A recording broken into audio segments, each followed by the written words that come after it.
On today's show, the 2024 Locked On NBA season preview continues right now as we talk about which team in the West should actually be the favorite. FanDuel has one answer, but I think we may have another.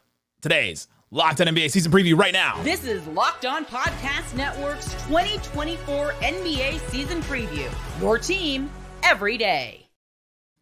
Welcome to the 2024 Locked On NBA season preview. This episode, we're focused on the teams predicted by FanDuel to be in the top of the Western Conference. Today's episode is brought to you by FanDuel. Place your first $5 bet. You'll be started with $200 in bonus bets guaranteed. Visit FanDuel.com to get started. I'm Nick Angstead from the Locked On Mavericks podcast, and I'm joined today by a great group right here. Rylan Stiles, Locked On Thunder. Matt Moore, Locked On Nuggets. Brendan Clean, Locked On Suns. Ben Beacon, Locked On Wolves. And gentlemen, let's just start right here. Who should be the actual favorites in the West? Rylan, your Thunder are the number one team on FanDuel, both for championship winner in the West, like as of the West teams, and West Conference winner. Do they have it right? I think that they have it right in the sense of when you look at this team, they're one of the deepest teams in the NBA. They check all the boxes from a rotational standpoint, from a coaching standpoint. They have a top 5 player in the league, which you need to win a championship. And the odds are banking on Chet and J-Dub being ready to fill the shoes of a number 2 and a number 3 option, whichever one you want to put where, of what it takes to win in the playoffs, of those guys carrying offensively, which they did not do a year ago. I'm fully ready to admit that those two guys left a lot to be desired offensively in the postseason when things got tough against Dallas. It comes down to, are you going to gamble on those guys being ready or not in their second attempt? That's really tough to do. Historically, guys haven't been ready in their second attempt. So it's not a doomsday scenario if they're not. But if they are, then you don't really want to put a limit on this team. I'm happy I'm still here. I don't know if we can the Suns do that. I feel like it's like we have to have the even amount of people on each show. So I just keep ending up at the top, and then the team does not back that up. But I love that I'm no man. Brendan, I honestly think that like the Suns have a great chance. Like I honestly like they're the team that I think if you're going to go through this, because like, look, I don't think you can argue Wolves got better. You cannot argue Nuggets got better. Right. So, and then like the Mavericks got a lot better as long as a lot of things go right. And so better in like, a way. I think OKC has like the highest floor and the highest ceiling. Like I have OKC right now at like 62 wins after dropping them down 3 tiers. Like, it's ridiculous how good they are at every facet of the game. They have to be the favorite in the Western Conference. Yeah, the Thunder are the only team that got obviously better, as you just said, Matt. Like, if you look at the best overall acquisitions of the offseason, like, I mean, you alluded to the Wolves. The Wolves got different. I don't know if they got better. We'll see. But it's going to be a different type of Timberwolves team. And like the Suns, you know, the primary change is the coach, right? Like, so if you're looking at the best moves, period, and which team also improved the most in the entire NBA, I mean, everybody seems to think the Thunder, which maybe is a red flag, but I agree, Rylan. I do think the Thunder are the favorite coming from a team that was in the conference finals, went further than the Thunder last year. I think that's pretty clear. Yeah, who is the team if it's not the Thunder? See, that's where we're going to fight. Yeah. Like this is where the brawls come in. That's where we'll fight. That's why Rylan is between the two of us. Yeah. No, but I don't think we are, though. I really don't think we are because I'm so high on the Mavericks. Like, I'm super high on the Mavericks. I have Luka winning MVP and then winning 55-plus games, and then them losing in the second round. Well, that's the other part is, like, who's the favorite in the West as the team to come out of the West or the team to get number 1 in the West? Because I don't think I would pick the Mavericks to be number 1 in the West as much as I like what the Mavericks did and all that. Luka is going to miss his own games. He's out with a calf contusion right now. Kyrie is always going to miss some games. And, you know, Klay Thompson is going to be 35 in February. So I don't know if we're thinking about this team to be this iron horse. All right, we've got all these guys that are going to make this crazy regular season push. But we also haven't seen, like, the signature Luka regular season yet. You know, like we saw Dirk have like a 67-win season or, you know, another 60-win season. We saw that. And, he wins the MVP. We have not seen that from Luka yet. It's been so up and down for various reasons. Some of them not even, a lot of them not even his fault. But we have not seen that yet. And this is the deepest team he's ever had. So if it's going to happen, it could happen this year. But I would say the Mavericks are the favorite to come out of the West in the playoffs, but not necessarily in the regular season. Oh, so you guys are expecting just for all the random nonsense that happened last year to happen again. That's cool. Which nonsense? PJ Washington turning into Rashard Lewis for an entire series. landing against the Wolves because of a 20-point collapse in Game 7 of the Western Conference semifinals. You just leave an NBA player wide open in the corner? Is that the Thunder? Like, there's nothing they could have done about that? PJ Washington, who shoots 32% from 3 in the corner? Yes. He was great. I've now exceeded my time to talk on this podcast. I sat across from him at media day, and I said, so there's a lot of people online that say you just turned into Ray Allen during the Thunder series, and his face just lit up so big. And it's usually not a good sign if they talk about that player that like helped you win that round. They're retooling his shot this summer, guys. I want to make sure that's usually not a good sign of that's how you won that series. But I mean, they had a lot of luck to get through the Thunder. That was a tough one for them. And if Tim Hardaway Jr. doesn't have like a 17-point game out of nowhere when he wasn't even playing, if PJ Washington doesn't go off the way he did, I mean, it's probably a different story. But also, Luka was hurt the whole playoffs. He was on the injury report every single game of the entire playoffs. He was not the same player. Yeah, but that's why I'm so comfortable putting the Thunder as the favorite, even though they haven't quite done it yet on the biggest stage. You look at that Mavericks series. They had a 20-point collapse in Dallas as just a young team who couldn't figure it out. For as bad as we can say that J-Dub and Chet were as the number 2 and 3 option, there was a 0-point differential in a 6-game series, which was a foul away from going 7 to the Paycom Center. And they had no backup center. They were absolutely obliterated whenever Chet was off the floor. Now they have Isaiah Hartenstein. Whatever you think of Hartenstein, he's better than J. Will. And if the Thunder were incrementally better without Chet off the floor, they win that series for every hole you can pick into that young team. They go to the Western Conference Finals. They've gotten better without even adding in the Caruso aspect where they had to bench Josh Giddey and snap a 218-game starting streak to try to get better and start Isaiah Joe. Now you have Alex Caruso, who fits what Giddey tried to do 10 times over. It really does feel like the most likely scenario is we end up with I don't know if it's these 5 teams or if these are 5 of the 6 teams, but we're going to have at least 4 teams that are in the low to mid 50s wins. I'd be really surprised if anybody wins as many. What the Wolves won 56, which means OKC won 57, and Denver won 57 last year. I'd be surprised if anyone wins more than 57 this year. I know you said your projections, Matt, have the Thunder at over 60. At 60. I just the West is so good. Like you could also argue about teams that aren't even in this show today that could be in the top 5. And I think there's a lot of legit teams. There's a lot of depth on a lot of these teams too. Is it? I don't know. So the depth question is really interesting. I want to get thoughts on it because we had to keep the Clippers to the lowest tier of these preview groups and the Rockets. That's fair. Yeah, they're out. And 3 of these or 2 of these teams in this group got worse. I am really curious about this question from all of you about the depth, except for Rylan, because they're just a phalanx of clones. Just like half their 5 guys are out. Don't worry, we have 5 guys just as good. But with Nuggets, the drop off is significant.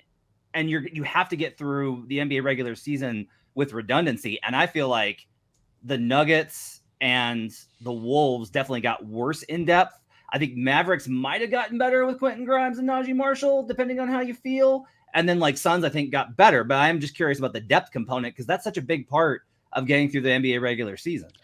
Well, the regular season and the depth is one of the cases I would make for the Suns being in this group more than last year. I mean, they're coming off of 2 regular seasons that couldn't have gone worse. I mean, before they get Kevin Durant 2 years ago, everybody on the roster is on the injury report. He kind of saved their season in a way by his arrival. Last year, Bradley Beal plays half the season, and they don't even have a rotation of real NBA players. But even if they did, they weren't healthy either. Now you talk about adding Tyus Jones and Mason Plumlee and just capable dudes. They get Royce O'Neal last year. They keep him. To me, their ability to actually vie for, even home court in the first round, let alone anything beyond that, will go a long way. I mean, they didn't make the 6th seed until the last day of the season, and they had to go on the road in Minnesota and got smothered. So if they can be more competitive, I think that'll just help their overall status and all this. That would be the best push I would make for the Suns actually belonging here. And I would say on the Wolves side, I would agree, Matt, that the overall roster, I think the ceiling is lower, not having Karl Anthony Towns. I don't think there's any question. But I would actually argue that the depth when it comes to playoff time, and I actually think the Wolves will get off to a bit of a tough start. I mean, you can't trade your second best player on the eve of training camp and not have some challenges. And I think they could get off to a little bit of a slow start. I think the depth will actually play better in the playoffs, though, because you traded essentially 1 rotation player. Obviously, it was a really good one in Karl Anthony Towns for 2 to get DiVincenzo, who's a starting caliber player, and he's going to be, sixth, seventh, eighth, however you want to rank Naz Reid, and I guess he's not eighth, however you want to rank Naz Reid and Dante DiVincenzo. So the top 8 is as good as anybody in the league. I would argue that. Then it gets a bit dicey because the Rob Dillingham question, a 19-year-old that's 160 pounds, like how much can you rely on him? Joe Ingles is 1,000 years old and clearly got a little bit worse last year in Orlando, but he can still shoot. So like if he's going to fill the slow-mo role that you lose him to Golden State, that might be a little bit dicey. But if they start to click a little bit, like come March, April, May, I think the top 8, which is really what you need in the playoffs, is actually probably better than last year, given, assuming relative health. And also nobody really talked about how Karl Anthony Towns was hurt during the playoffs. He came back after a meniscus injury in less than a month. We heard all about Joel Embiid the whole playoffs, but Karl Anthony Towns had the meniscus injury and played through it. And he wasn't 100% in the playoffs either. So I think the top 8 is really going to matter that time of year, even if early on in the season, the depth could be a little shaky and the kind of meshing everybody together, the newcomers could be a bit shaky too. Coming up, let's talk about the Karl Anthony Towns trade, which I guess should be called the Julius Randle trade in this group. Let's talk about how it changes the top of the West. We'll get into that and more coming up. Today's Locked On NBA season preview is brought to you by FanDuel. FanDuel Sportsbook has all kinds of props and odds and things that you can use to get in on the action. If you're an NFL fan, you can get a big return to start the season with FanDuel. It's America's #1 sportsbook. So if you get a hunch in the middle of a game, check out the latest stats, view live play-by-play, and so much more on the exact same page that you're placing your bets. And when you're placing your bets, put down $5. It's your first $5. You can get $200 in bonus bets. We were talking about who's the favorite to come out of the West. Well, the Thunder are #1 championship winner out of the West, plus 650. The Timberwolves after that, plus 1,000. Then the Nuggets and Mavs, plus 1,100. Matt and I going back and forth. FanDuel's right there with us. And then the Suns were the next one there, plus 2,000. Memphis and the Lakers are plus 4,000 right after that. So there's a huge gap between those teams. You can look at all the futures for the NBA. You can look at the NFL odds, all kinds of great stuff on FanDuel. Remember to put $5 down and get $200 in bonus bets. That's at FanDuel.com. The 2024 Locked On NBA season preview continues. A reminder, you can get daily coverage of your favorite NBA team by subscribing to the Locked On podcast. All of us host daily shows. That's what we do. We also have an NBA show that covers nationally with Locked On NBA, NBA Big Board, and the great Locked On Fantasy Basketball. Gentlemen, let's talk about how that Karl Anthony Towns trade, the Julius Randle trade, however you want to view it, how does that change the top of the West? Ben, let's just start with you. You think that the Timberwolves may not have gotten better. Why doesn't Randle and Dante DiVincenzo make the Timberwolves better? It's just a clunky roster fit, specifically with Randle. He's got to have the ball in his hands to be effective offensively, and so does Anthony Edwards. And, the best version of Cat offensively is that. I mean, he was a super capable catch-and-shoot guy. Have him on the floor and Ants on the bench, stagger them a little bit. I don't think they did that quite well enough during the season last year. But the fit between Randle and Ant is like, Randle, where he likes to operate, he's not a catch-and-shoot threat. If he's on the weak side and Ant's going to work, like nobody's respecting Randle in the way they respected Karl Anthony Towns. So that's going to be clunky right off the bat. And we're talking about an offense that was 16, 17 in the league anyway last year, and you're taking away their best, most efficient offensive player. I mean, factually, Karl Anthony Towns was their most efficient offensive player. So, there's certainly going to be some, it's going to be a bit clunky is I think the best word. Now, Randle does get to the free throw line a bit more. He can punish mismatches much better than Karl Anthony Towns. That was one of the biggest issues in the playoffs with the Cat is you could put a small on him and he would get an offensive foul or the Wolves wouldn't even find him. And it was just messy. Randle's going to dominate mismatches. Randle can, I think staggering him and Ant will be even more important this year because Randle needs some space to operate. Ant needs some space to operate. So I think it could ultimately make, as I said earlier, the top 8 better because if you start Randle, but certain games Naz is closing and Randle plays the non-Ant minutes when Ant gets a rest at the start of the fourth quarter, whatever. I do think it long-term could work out pretty well. I really think Dante DiVincenzo is what makes this a possible good thing for the Wolves because it gives them that additional depth, a shooter to replace what you're losing in Cat. I just worry about the fit offensively when Randle and Ant are on the floor together. And also disrupting what worked pretty well last year. So I said this earlier, I think the ceilings may be a little bit lower for the Wolves this year. I'd be pretty surprised if they won 56 games again, but it could turn into a top 3 player this season and then it doesn't matter. And then the trade looks like a stroke of genius because Ant's that good. I mean, that's where that variance comes in. Most likely scenarios, it's still a 50-52 win team, but I just don't know that the most likely scenario is quite as positive as it was before this trade. Ben, what was like by the way, when Nick said like this is now a Julius Randle trade, it's actually the Dante DiVincenzo trade. Like that's actually But what was like the first thing that you said when you saw the news, whether on your phone or your computer or whatever? What's like the first thing that came out of your mouth? The first words were really Careful. not now. This is the first thing I said, like why, like, or maybe it was why now. It's something about like why now, because like I had been saying on the show for a long time, like I thought it would happen next summer, because like to me that's when obviously you're paying the luxury tax this year, but you know, like whatever, you went to the conference final, so I figured it was A-Rod's got hey. it. Yeah, well, right, yeah, the ownership change, obviously. I don't really want to get into that, but like, what happens next? If the Wolves get off to a bad start, I thought maybe it happens at the deadline. Say they're like 5 over 500, and they're like, screw it, let's just blow it up now. That was a possibility. Or next summer, unless you win the finals, then you trade him next summer. But I'm sure what happened is the Knicks were. It sounds like Knicks were pounding down their door, wanted to get it done. Eventually, DiVincenzo's included, and the Wolves say, fine, we're kind of sort of selling high anyway on Cat, because once the extension gets that much more expensive, and who knows what happens this year, maybe he doesn't play quite as well. He's coming off a playoffs where he was really good defensively, which I'm sure helped with Tibbs to convince him, you know. So I think it was more the timing of like his stock's not going to be higher next summer than it is now. And, you know, we save some money and a little bit of flexibility in the long term.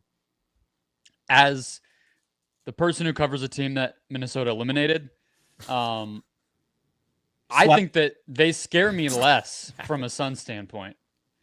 Yeah, they do. I mean, like, they're just smaller. I mean, that's kind of one of the facts of it, kind of no matter how you slice it, even if, you know, maybe Naz Reid takes a step forward and he's closing games, or maybe they're a little more versatile and athletic with DiVincenzo closing and McDaniels at the 4. I do think that their size gave the Suns issues. So, I mean, you know, again, I guess not to pull this in a Suns direction, but I look at this and the Suns, I think, match up decently well with 2, maybe 3 of these teams. I don't want to talk about Oklahoma City. I'm just going to pretend like Ryland's not here, because the Suns couldn't do anything against Oklahoma City last year. But that's another kind of thing. The Cat trade creates another squad in this group that I like Phoenix's odds against. So that makes me feel pretty good too. They just don't have those Nas Towns lineups either, dude. Like those are the ones that I thought that like the Mavs didn't struggle too much in the playoffs, but in the regular season they struggled a lot against those. Cat was so good defending also in that playoff series. Like I think KD thought he was going to be able to eat, and he had a really hard time in a lot of those matchups. He kept up with them. Yeah, he did a really good job. Look, I haven't checked on this with Nuggets folks, but I'm pretty sure the Nuggets front office group chat was just like a series of celebration gifts when that trade went through. Like, thank God. Now, what I think is really interesting, and nobody's really talking about this, but there was already reports that both Detroit and Atlanta had interest in Randall before the deal. And if I'm Tim Conley, and knowing Tim Conley to the level I do, I'm very interested to see if this is the last move on the chessboard, because this could be a situation where they downgrade on the surface, add DiVincenzo, who they really liked, and then get more pieces to actually optimize Ant with a further trade down the line. I'm just like really curious about that dynamic. Yeah, that's entirely possible. The other thing that's so weird here is that it was weird in the first place. It's like a weird challenge trade between 2 finals contenders that, you know, each trading their second best player from last year. Like, I mean, the timing on that's weird too, because Randall's got the player option next year. So assuming there's not an extension in the works, which I would be shocked if they did extend him, you know, is it a deadline move for a team that should be a finals contender where you're trading the guy who's supposed to be your second or third best player? Like that, I don't disagree. That's entirely on the table. And Tim Connolly's always a couple steps ahead. So it's entirely possible. The timing ever for a team that's this good is tricky. The real question from this trade is, did the Thunder go from having the best small ball lineup with no big lineup to the best big lineup and the best small ball lineup in the Western Conference? Ryland just holding it over everybody. He sat there the whole segment. He was like, I'm getting this in. He was like, Yep. How do you want to get beat? What's the big lineup? What's the small lineup? Well, if you want to go big, I mean, you could go ultra big if you're Oklahoma City, given how Caruso can defend 1 through 4 and really scale up defensively. You could do Shea, Caruso, J-Dub, Holmgren, Hartenstein, and like get huge across the board. And then if you want to go small, we know how great the Thunder are playing small ball. So like that's the big lineup if you really want to go extra big, jumbo sized. There you go. That's how the Cat trade changes the top of the West. Coming up, Let's talk about the Nuggets. Did their title window close? Matt rolls his eyes. We'll talk about that coming up. Today's episode of the Locked On NBA's 2024 season previews brought to you by Gametime. Download the Gametime app, create an account, and you too can go check out the latest sports, comedy, concert, theater. I've used Gametime to do all those things and to go to all those kind of events. Go check it out and see what is available for you in your area. I love that on Gametime, you can like wait until an hour before the event and buy your tickets, and the price will go down because they got to get rid of those tickets. You can also use the all-in pricing. You can toggle that feature. Make sure you turn it on up front so you can see exactly what you're going to pay at checkout. There's no surprise fees or anything like that. I use that all the time as well. Plus, the views from your seats. How many ticket apps now you click into it and it doesn't show you what your seat is? I want to know if I'm getting an obstructed view. Check out Gametime. Take the guesswork out of buying tickets with Gametime. Download the Gametime app, create an account, use that code LOCKEDONNBA for $20 off your first purchase. Terms apply. Again, create an account, redeem that code LOCKEDON NBA for $20 off. Download Gametime today. What time is it? It's game time. The 2024 Locked On NBA season preview continues. You've got a daily show that covers your team. Subscribe by subscribing to Locked On Thunder, Nuggets, Wolves, Suns, Mavericks, any of the other teams in the West that we don't care about. Go check them out. We also have Locked On NBA, Locked On NBA Big Board, Locked On Fantasy Basketball as well. Matt Moore, I posed the question, did the Nuggets title window close? You said at the beginning of the show they got worse, but you rolled your eyes at me when I said, did it close? Why did it not close? Like we do this thing where it's like, oh, they're worse. Oh, so the title window is closed. The Nuggets have ruined Nikola Jokic's chances. It's time to trade Jokic. And it's like, okay, look, for NFL fans, you know how the Chiefs, they lose all their weapons and they don't have any receivers and everyone drops everything. And then it comes into the playoffs and you're like, do you want Andy Reid and Patrick Mahomes or do you want Lamar Jackson and Harbaugh? Which of those do you want? Who's the Lamar Jackson in this group? Do you? It's the Mavs. Mavs. Come on, Gotti stats not that good. Wow, I would say it's Embiid, but he's not in this group. So the only thing here is I do expect them to be worse, but I do think when you get in the playoffs, it's about what team are you by the end of the season, and can you solve the problems in front of you? Like that's really because we're in a parity era. Like none of these teams, including in the Eastern Conference 64-win Celtics, none of these teams are on par with that Warriors team from 15 to 19. None of them. Like this is not that era. We're in a parity era. And so like if you get into a playoff series, like do the Thunder have a great chance to beat Denver? Absolutely. Can the Mavericks beat Denver? Absolutely. Can the Wolves beat Denver? We just saw it. Can the Suns beat Denver? I think yes. But it's like at the end of it, if it's game 6 and it's an elimination scenario, how good are you going to feel going up against the Nuggets with Jokic? And the answer is you're not going to feel good at all. Like you're just not. And so do I think the Nuggets are should they be the favorite? No, they should not. They're not as good, but the window's not closed. And I'm not going to be surprised at all if it's like, well, I guess we could just count the Nuggets out. And then the Nuggets are back in the finals. And that's just how it goes. It's matchups and all those types of things. And the Nuggets have the best matchup beater of any team in the West.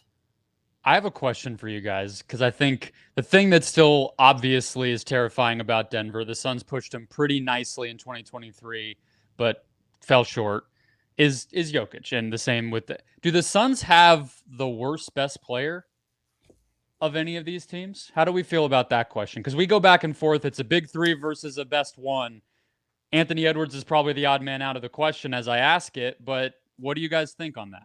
Well, we've got the top 3 MVP candidates right here with Luka, Shea, and it's and crazy Jokic. to say about a team with Devin Booker and Kevin Durant, but it's not an impossible case to make for any of the 4 of you to say your team's best player is better than the Suns' best player, and I think that just speaks to the weaknesses, right? So it's interesting. I think that's what the Suns' mission will be this year: is can they get the big 3 to be better than the sum of its parts to outmatch whatever maybe one player disadvantages they've had, because every year they've gotten eliminated by an individual guy better than anyone that they had until this year. Minnesota probably not quite that. I think you can put Book and Ant on the same tier. You can argue about who's higher, but I think they got to be on the same tier. Like a year ago, everybody had Book top 10. Like I'm doing this Elite 100 for Action Network, and like I said this, like a year ago, most people had Book top 10. And like he's not there now, and I also don't know if that's his fault. It's mostly just like he had a bad year with injuries, right? So still all NBA. Yeah, still all NBA. So it's like I think Book and Off Ant are in here. the same tier. The only problem is like the top level of this graphic on youtube.com/LockedOnNBA is Luka Doncic, Shai Gilgeous-Alexander, and Nikola Jokic. It's tough. And they are like 1 to 2 tiers above both of those guys. Did Booker take away anything from Team USA that'll get him to raise up that list? Did the Suns add anything that'll help Booker rise up this list? Like, how do they get there, Brendan? Well, I think they made the decision that the point guard was a necessary piece to maximize how each of the big three not only could be the best versions of themselves, but be better together. So adding Tyus Jones, even adding Monte Morris as a backup, giving themselves some flexibility where those guys just don't have so much, I think more so on their mental plate than even like their actual on the court is what they're banking on. I don't know if Tyus Jones is going to be playing 35 minutes a night, closing every game, but it's at least a wrinkle to stabilize things. And then, of course, Mike Budenholzer. I think you got to hope that getting back to a more basic, maybe a little more pick and roll, maybe a little more transition play, putting up more threes, spacing the floor, putting a premium on the low-hanging fruit that the Suns just said, yeah, whatever. We'll actually pick the apples higher on the tree and just not even be able to reach them rather than just picking what's right there in front of us. That bud will go back and say, hey, that apple's fresh. Let's just go ahead and pull it. To end here, we got to play a game. We'll go around the room, and each of us has to say one nice thing about another team, another player on a team in this group. Ben Beacon, It's like what they used to do in presidential debates. That's right. I think they closed the book on that, but I guess we have to still. We're doing it here on the NBA season preview. Ben, say something nice about another team in this. They had to start doing this, by the way, because the college hosts were fighting so much, and they're like, let's play nice here. Well, the easy one is the Thunder. We've already said too many nice things about the Thunder. I'm going to say that the Suns adding Budenholzer could be the most consequential. It's not the most consequential move. Could end up being a really... Get the clip, Ben. Yeah. Okay. Yeah. The Suns hired Mike Budenholzer. It may end up being the biggest move in the Western Conference this year because I think, you know what, and part of that is reflecting on, you know, something Matt just said a little bit ago about the parity and looking at the playoffs, and Chris Finch got out coached in the conference finals, and he's a fantastic regular season coach and great with personalities, great with managing the locker room, all of the above. Like, everybody loves him, but they had a rough, and obviously Chris Finch was also not on the, he was on the second row of the bench of the playoffs too, but he was involved. Still there. He was still there. He was still there. And like Budenholzer's been there, done it, right? Like, I know he's had some rough exits, but like, he's been there and done it. And obviously Michael Malone's a fantastic coach, but you know, I think that could end up lifting the Suns. You know, we talk about a team that improved their depth, but otherwise we just talked about how they might have the best player of this group. The coaching difference there may be significant. Brendan, something nice. I know it's not coming my way. No. Well, I mean, Suns fans would beg to differ. They think I'm a complete stand for your guy because I couldn't shut up about him for 2 years when he could have been here. So, but I'll just leave that alone. There you go. Let's see.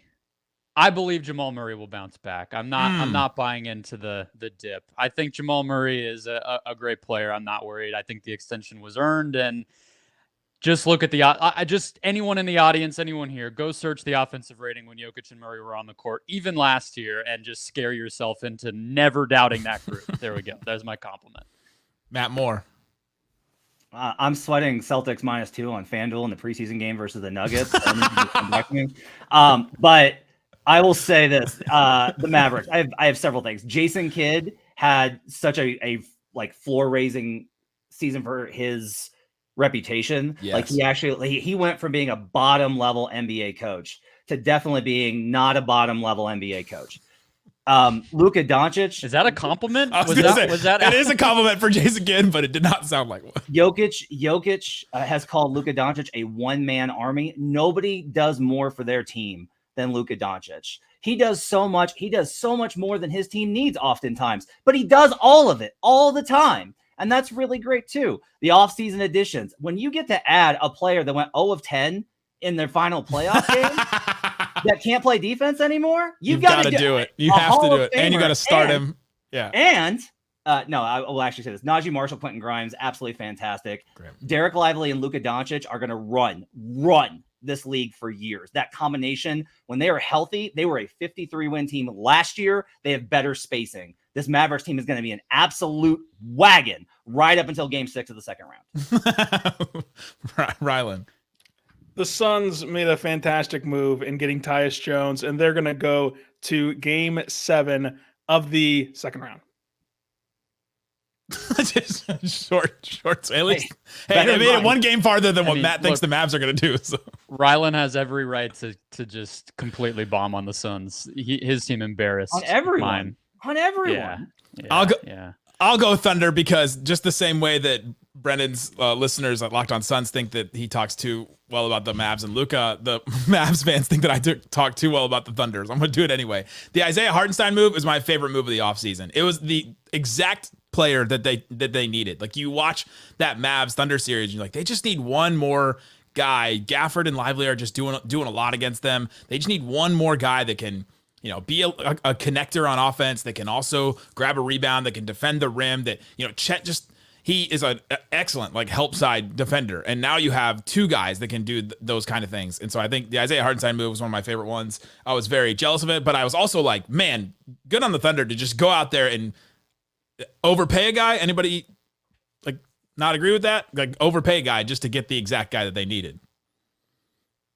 So there you go. We all said something nice about our teams. Go check out Locked On Mavs. Yeah, we all got there eventually. I'm Nick Hickson with Locked On Mavs. Rylan Stiles, Locked On Thunder. Matt Moore, Locked On Nuggets. Brendan Clean, Locked On Suns. And Ben Beacon, Locked On Wolves. Thank you for listening to the 2024 Locked On NBA season preview. And if you want to hear how the rest of the NBA will play out, subscribe to Locked On NBA wherever you get your podcast, part of the Locked On Podcast Network. It's your team every day.